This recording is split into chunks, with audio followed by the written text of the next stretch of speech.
philom zong te po hi nun tu re nganong lawan go ral me ke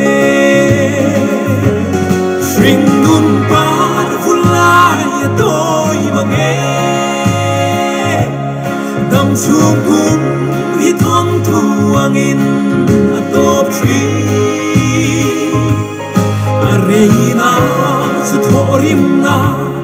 lungai na shom na mai kan dam chung ni ti chiar dan min fil ro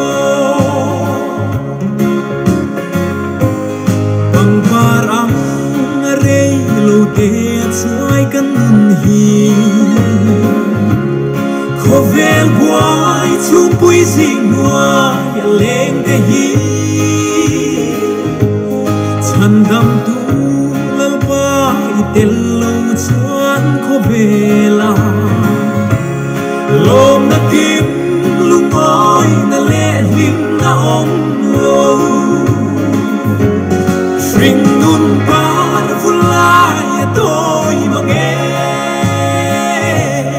dam chung kum hi thong thu angin atop tri areina su thorim na lungai na shom na mai kan dam chung ni ti chiar dan min fil ro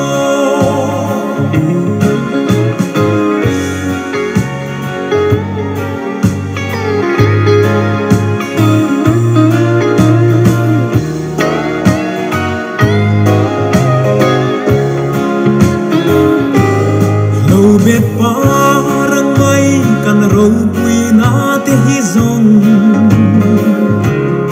ro bet chu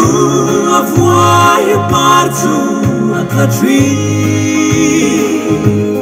pathian thu ero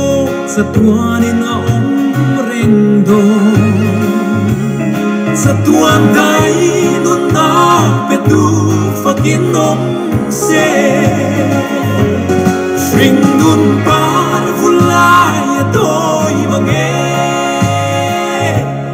dam chung kum hi thong thu angin atop tri areina su thorim na lungai na shom na mai kan dam chung ni ti chiar dan min fil ro shring nun par vulai toy mange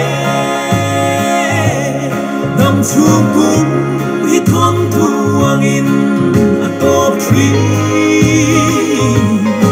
areina su thorim na lungai na shom na mai